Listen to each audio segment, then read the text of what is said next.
wellspring, the joy of living. I don't know how many of you are feeling that joy lately. I'm not. Not that much anyway. I try. But I can tell you I don't feel like I'm living in that wellspring or even much beside it lately. Mostly now when I speak about joy or think about joy, it's mostly I'm hoping for joy. I'm sure not feeling the joy, not lately. You see, there seems to be a darkness hiding the light of day. And I can hear some of you thinking right now, yeah, for sure. You know, there is an evil stalking this world right now. You know, most of us read about this kind of thing in history books, right? War, pestilence stalking the land, famine, all happening at once. The world seems to be dark and dangerous right now.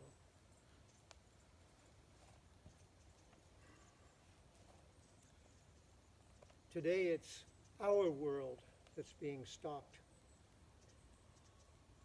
Today it's our neck feeling the hot breath of this evil. And I think we should name this evil. Some might argue that by naming it we make it real, but I'm saying I think for most of us it feels pretty real right now, don't you? And so if we're going to fight this evil, we need to name it. We need to cast a spell that forces it to be revealed, that outlines it so we can see it, so we can stop it, so we can fight it. What kind of name would invoke that spell, the spell we need to cast, that can show us who or what to slay? Because we must slay this thing, as all who have ever come before us have had to. Fight this thing that wants to destroy the joy that we just sang about. Well, there's a plethora of names who we could choose from, some of which might seem obvious to most of us. But I want to get them out of the way as quickly as I can, because we could call it Satan. But how many of us really know what that means? How many of us would say that word actually describes what we're fighting right now? It's got too much baggage. We could call it the devil. That's got way too much baggage also. We could call it the dark side, but even that term now has way too much baggage around it, and it doesn't mean enough to outline and describe what we're trying to deal with here.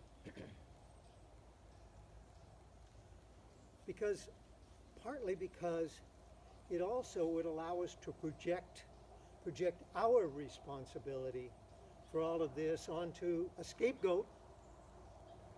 And scapegoating, it's an old trick that doesn't really work. So what is the name that we're looking for here?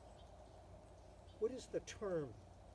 The term we're looking for would describe the real threat, the true nature of this beast that's now attacking us, this world and all that's good in it. I could say a couple of names right now that would just spike the temperature in this very cold place right now. But I'm not going to do that. That's not going to get us any closer to the real danger. And actually, in fact, it would make the enemy's hand all the stronger if I did.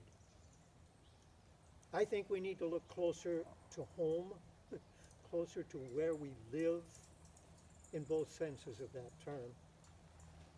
I want to use a line from one of America's finest unknown theologians, Walt Kelly.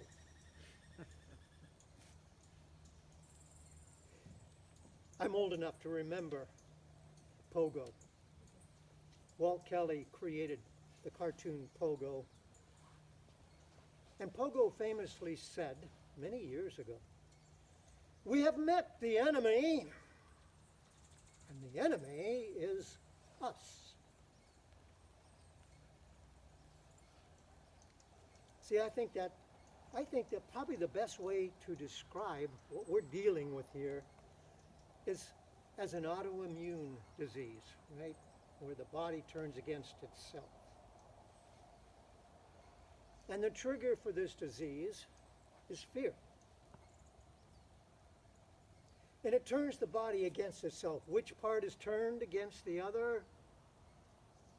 How do we know? I mean, look around. I look around in my life and I see people who I love and respect and hold dear that have become my enemy, not because I want it, but because that's what's happening. They've cut me out of their life or even declared me to be their enemy. And where did it all come from? How did it grow so toxic so quickly? And I didn't see it coming. And they too are baffled by it, baffled and surprised. They too wonder how I could not see the truth as they do.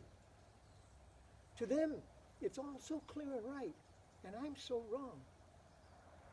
We're divided against each other. Because see, I think that's what we're talking about here, isn't it? I think that's the name. Division is the name we're trying to find here. We've allowed ourselves to be divided against one another. The weapon our enemy uses against us is our own selves.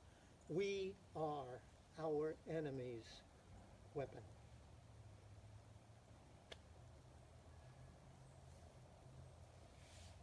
Yuck. However, maybe divided isn't quite the right term. Maybe it's not quite as accurate as we need to be.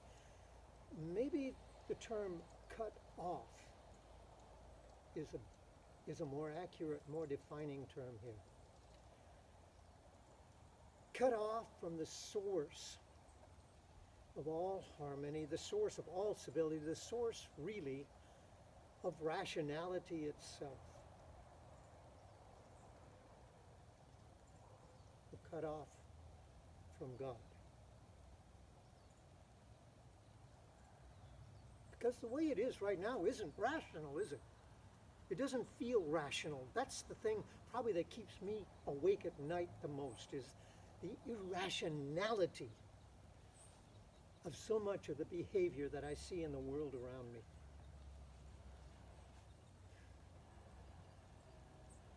When people get cut off from each other and from the source of life, from the source of meaning, they become irrational, and loud noises and shadows frighten them more easily. And everything starts looking like a threat, and threatened people are dangerous and unpredictable and frightening. And so fear spreads and spreads and spreads. See, being cut off from the source of life and love and meaning is deadly. You know, maybe that whole zombie thing that's so popular lately, maybe that's sort of a subcultural awareness of this feeling of being cut off, of what happens when we're cut off from love and each other. A kind of living death that leaves one desperately seeking reconnection, but because they are cut off, they try to do it by making others dead too. I don't know. And so I think we've come to that place where we need to start looking at our gospel reading for this morning. The central theme of that reading is this: the first and greatest commandment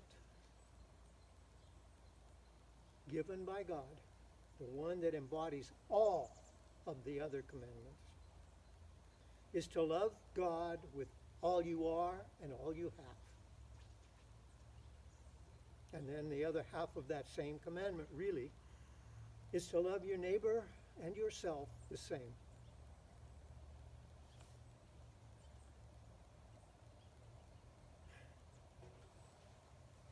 You see,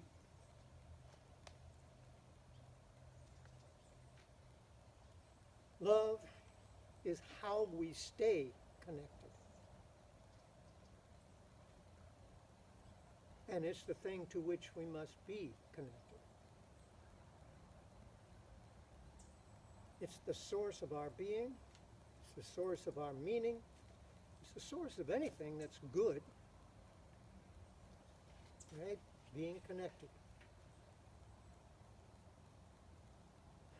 See, it's just as important to stay connected to each other, to one another, as it is to stay connected to God.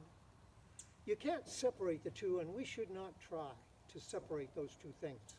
They're not two things, it's one thing. Be connected. Be connected to God, be connected to each other. You know, there are people, when you analyze something, we've all probably heard this before. If you haven't before, you should. Analyzing something usually means killing it, right? If you analyze it, you take it apart. When you take something apart, it dies. That's what happens. Anybody who's ever had to dissect a frog knows that. And there are people that's their gift, is to analyze. But that's not what this commandment is for. God didn't give us this commandment so we could analyze it. God gave us this commandment so we could do it. God is love, and we are made in God's image, and it is in this way of love, that we are most like God. God gave us this commandment so we could be more like God. This love, what God is, this love, is it a verb or is it a noun? The answer, of course, is yes. It's a verb, it's a noun, it's any part of language that you want to give, you want to think about. It's everything. It's all that is. Really, love is all that is reality. I'm going to go total mystic on you, and I'm going to say that love is the only reality, and anything that's not love is illusion. But that's my mystic side. I want to leave you with this one thought, if nothing else. We are all seeds planted in the soil of love, and love is our DNA, and our hearts are made to unfold like flowers in the sunlight of the gospel. And then I want to give this one last image in this particular place especially, that will help tie this all together. These beautiful, majestic redwoods that we are so blessed to live among and be among this morning, they can only reach the glorious, majestic heights that they do reach because they have learned to intertwine their roots. Intertwine the roots and hold each other in the great storms that come in from the sea. And they can live for thousands of years because they also help each other when a disease attacks or lightning strikes. They are strong and enduring because they are connected and stand together. Let us learn. Let us learn from our beautiful, majestic siblings. Amen.